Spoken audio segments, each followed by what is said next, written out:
Mercredi 17 décembre 2014, bonjour, bonsoir à tous. Bienvenue dans ce journal, Pulsation, l'essentiel de l'actualité de la journée. Après 17 mois de détention, les frères Enold et Josué Floresta, considérés comme des prisonniers politiques, ont été libérés ce mercredi suite à une décision de la Cour d'appel de Port-au-Prince. Intervenant à l'audience, les deux frères Floresta ont une fois de plus clamé leur innocence dans l'affaire du meurtre de Franzi Duverso et affirment avoir été jetés en prison pour avoir porté plainte contre l'épouse et le fils aîné du président Michel Martelly.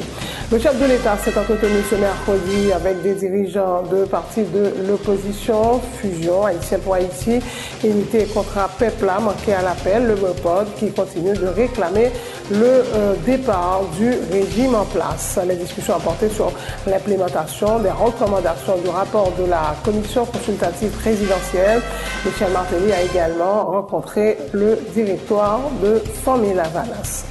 L'actualité sur le plan international, tournant historique, Barack Obama a annoncé la reprise des relations avec Cuba après plus de 50 ans d'embargo, affirmant que l'isolement de Cuba n'a pas fonctionné. Raúl Castro a de son côté confirmé le rétablissement des relations diplomatiques entre les deux pays, précisant que la question de l'embargo restait à régler. La communauté internationale est unanime à condamner l'attaque sanglante contre une école à Peshawar au Pakistan mardi qui a fait 148 morts, dont 132 enfants. Les autorités pakistanaises ont rétabli la peine de mort dans des cas de terrorisme. Michael Garcia annonce sa démission du poste de président de la chambre d'enquête de la commission d'éthique de la FIFA. L'ex-procureur fédéral américain, auteur de rapport sur les conditions d'attribution des mondiaux 2018 et 2022 à la Russie au Qatar, se dit convaincu qu'il ne pourrait pas faire éclater la vérité.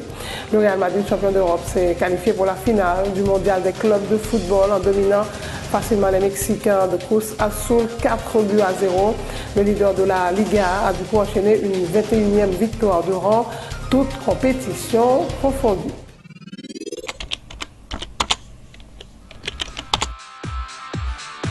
Bienvenue à cette édition d'Information Pulsation, l'essentiel de l'actualité de la journée. Merci de votre fidélité. Bienvenue dans ce premier numéro de Pulsation Week-end.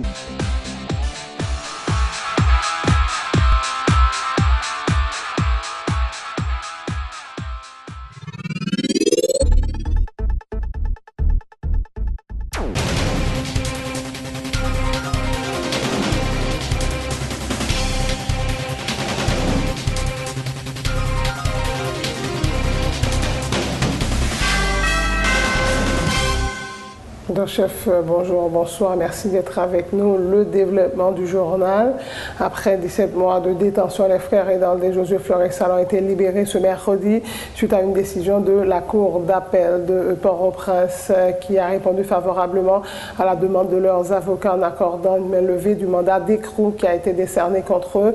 Enold et Josué Floresta sont immédiatement rentrés chez eux, mais ils doivent rester à la disposition de la justice, a indiqué Nora Jean-François, juge à la Cour d'appel. Maître Jean-François a aussi indiqué que le ministère public n'avait pas fait d'objection à la demande des avocats des frères Floresta. L'affaire a été mise en continuation à la plus prochaine audience. Attendu que les avocats de la défense sollicitent en revanche main levée du mandat d'écrou conformément aux dispositions du troisième alinéa de l'article 80 du Code d'instruction criminelle et que le ministère public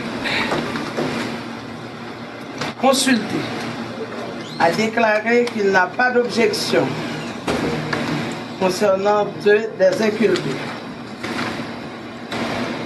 Attendu que cette demande de main levée n'est pas contraire à la loi et qu'il y a lieu pour la Cour d'accorder main levée du mandat d'écrou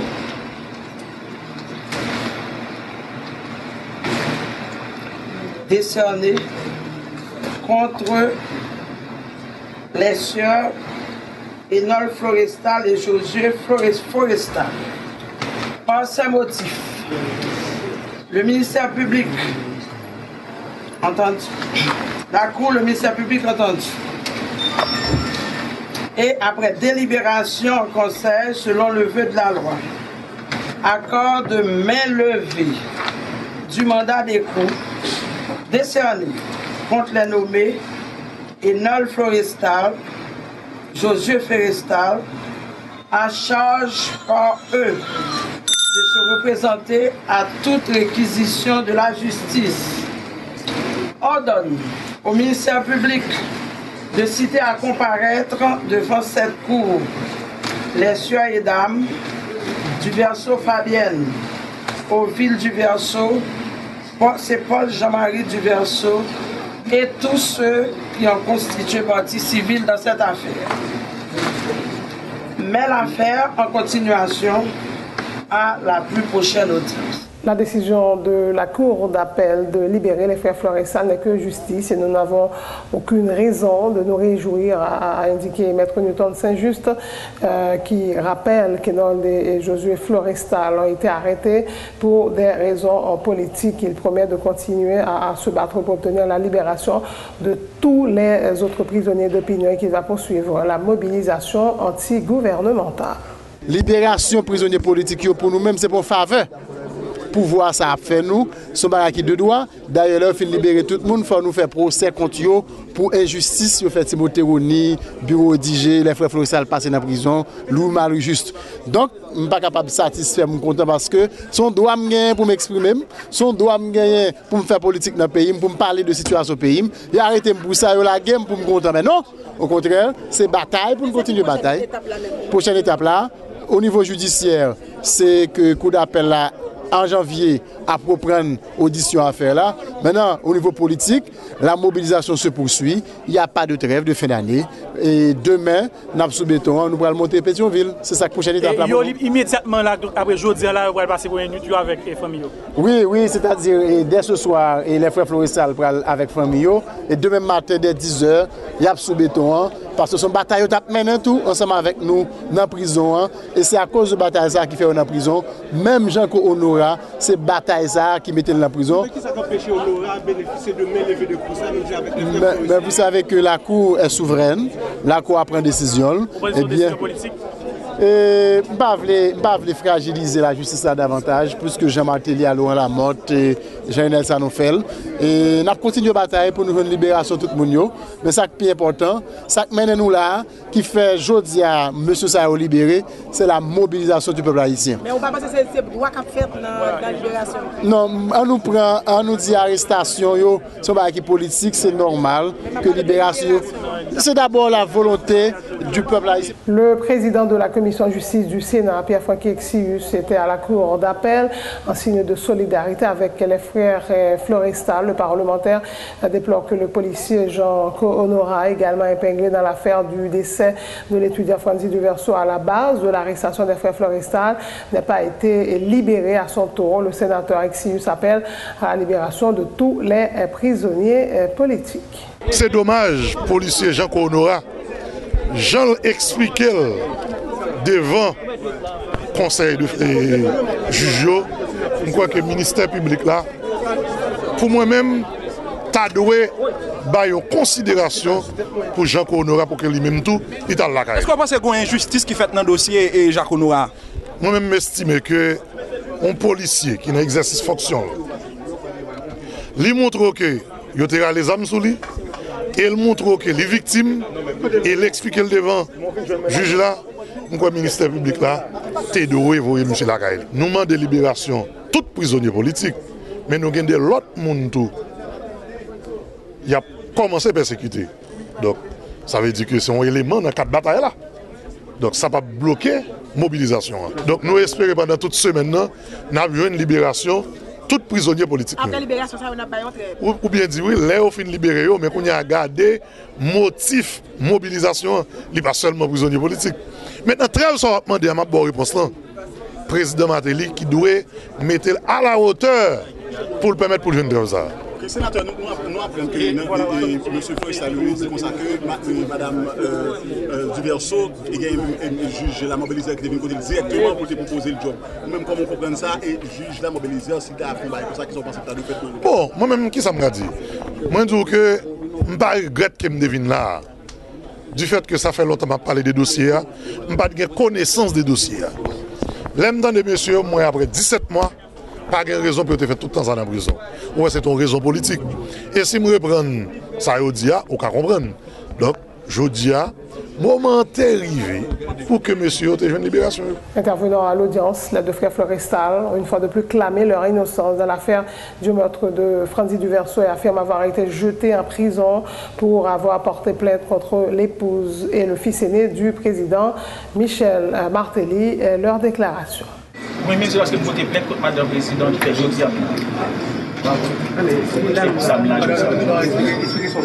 Mais m'expliquer ça. C'est un fait qui passe nous mando. Oui, même les faits ça. Très bien, les faits ça passe. De l'hôpital. Par contre, rien dans ça qui est passé. Depuis 18 octobre 2010, nous avons une bonne discussion avec elle. On a discuté, papa vient intervenir, il vient qui est coup parce que nous sommes un peu proche là. Nous tombons. Monsieur intervenu comme si pour le tabou, mais le monsieur intervenu, et puis papa dit quittez ma terre. Monsieur lui dit prendre, lui mettez à Bolari.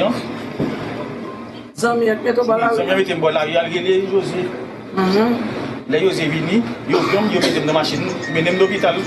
Et puis c'est ça, me déconne dans le dossier ça. Travail. C'était aux environs 3h30 pour le gaz.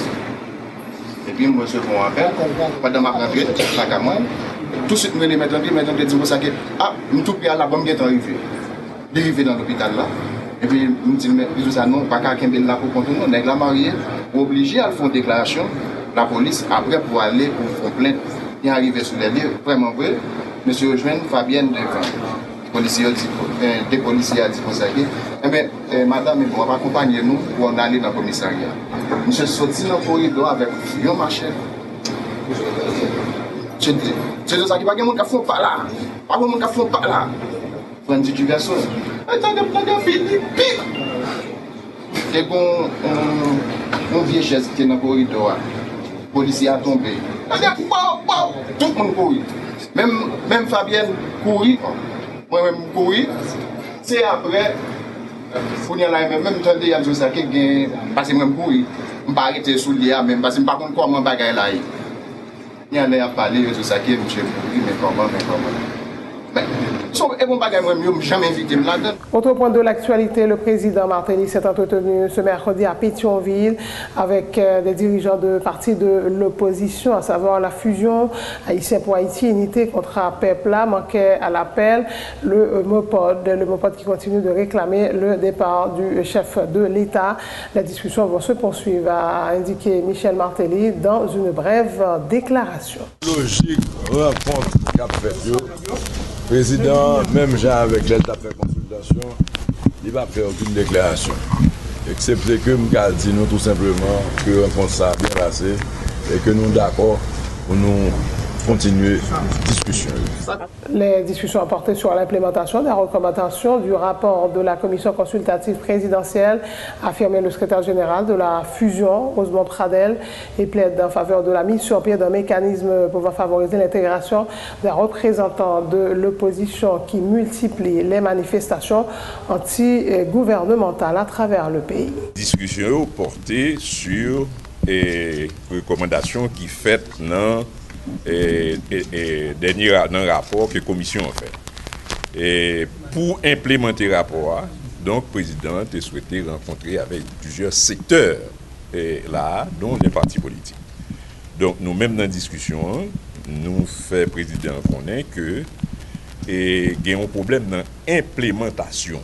Donc à partir de ce moment, nous faisons une proposition de telle sorte que pour mettre en place un mécanisme qui est capable de faire implémentation, côté impliquer plusieurs secteurs dans la vie nationale là, et principalement les gens qui sont dans la rue.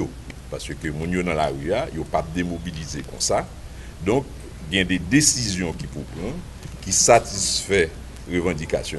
Et c'est à partir de ce moment que vous êtes capable, effectivement, prendre la bonne direction pour arriver à la solution de la crise.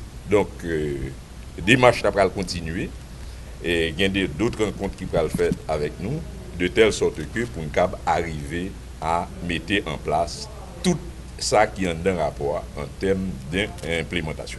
Le président Michel Martelly s'est entretenu cet après-midi avec le directoire de Famille Lavala sur une rencontre qui s'est déroulée également à l'hôtel Kinam à Pétionville.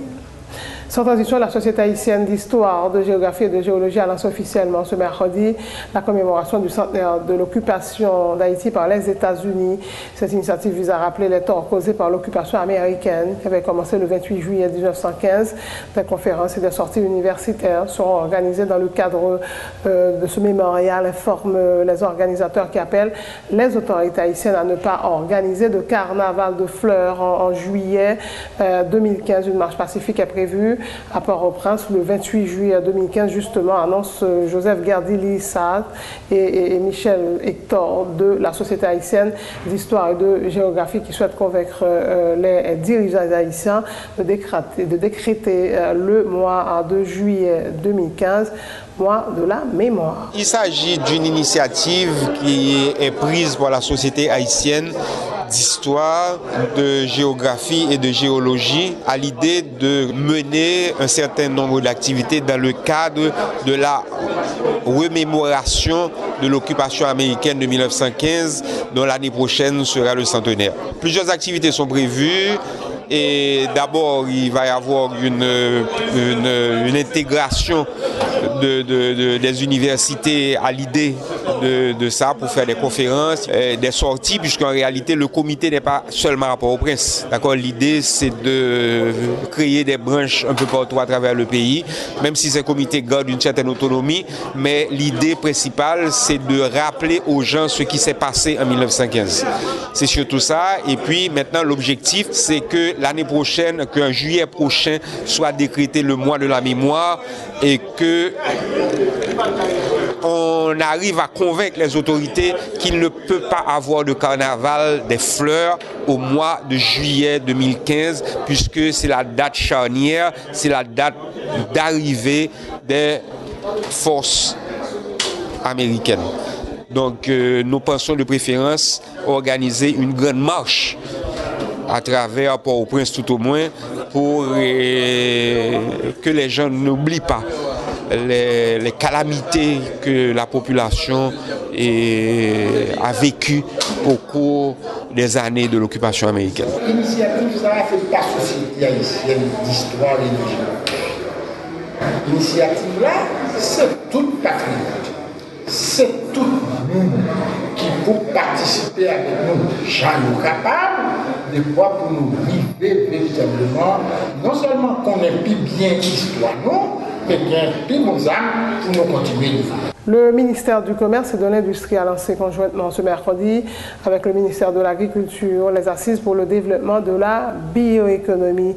Durant 2 jours, les participants auront abordé plusieurs thèmes et en rapport avec la création d'emplois à valeur ajoutée en milieu rural. Les participants doivent également passer en revue les initiatives entreprises à Cuba en vue de mettre sur pied une industrie de valorisation des plantes locales et dégager des orientations pour une politique de promotion de la bioéconomie et des biotechnologies en Haïti. Et les précisions des ministres du Commerce, Wilson Lalo, et de l'Agriculture, Thomas Jacques. L'avantage pour un pays comme Haïti, c'est que, comme pas de grand investissement qui est fait dans l'agriculture, par exemple, il fertilisant qui a contaminé terre, donc terre nous réputé propre pour la grande majorité. Donc, si on prise en compte responsable qui fait pour nous réorganiser la chaîne alimentaire, pour nous réorganiser tout ça qui a rapport avec les médicaments, pour nous réorganiser cosmétiques, marché cosmétique, etc., eh bien, c'est un boulevard d'opportunités qui est devant Haïti. Mais sauf que c'est un domaine nouveau et qui mettait université, centre de recherche, entrepreneurs privés, financiers, ensemble pour développer, parce que c'est pas qui tout là, c'est développer pour développer.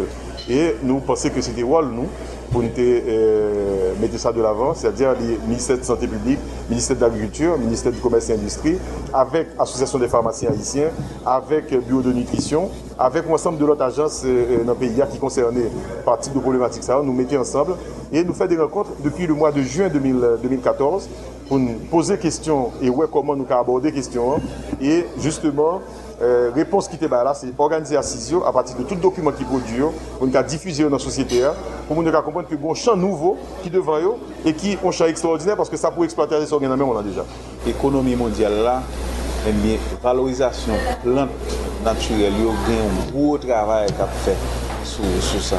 Et dans le pays, il y a tiré d'affaires dans développer un ensemble de produits, médicaments à travers les plantes médicinales ou bien les plantes aromatiques ou dans l'art culinaire, eh bien, ou bien cosmétologie et surtout notamment dans la question fertilisant, biofertilisant, il y a tout un ensemble de chaînes d'entreprises qui ont développé à travers et au niveau international qui pour permettre que nous valoriser mieux plantes nous.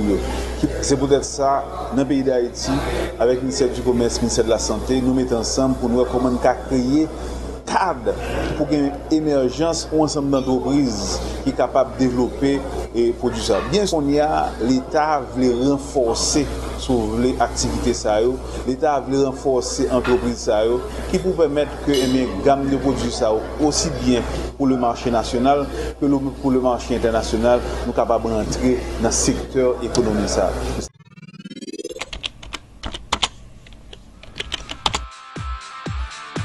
Bienvenue à cette édition d'Information Pulsation, l'essentiel de l'actualité de la journée. Merci de votre fidélité. Bienvenue dans ce premier numéro de Pulsation Week-end.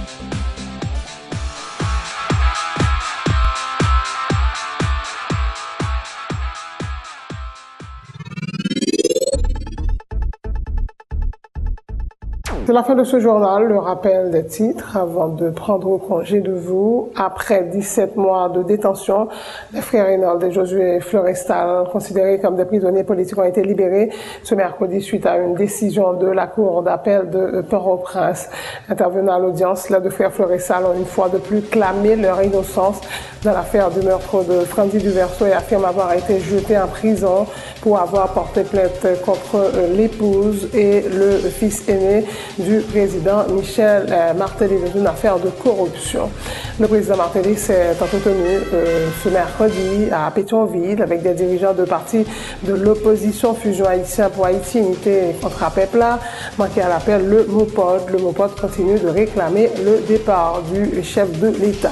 La discussion a porté sur l'implémentation des recommandations du rapport de la commission consultative présidentielle. Michel Martelly a également rencontré le directoire de Formula Valas.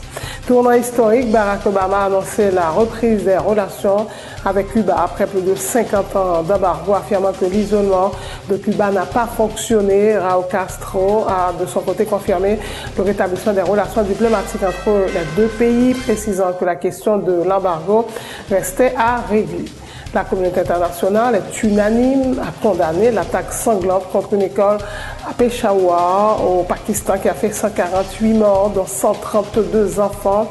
Les autorités pakistanaises ont rétabli la peine de mort dans les cas de terrorisme.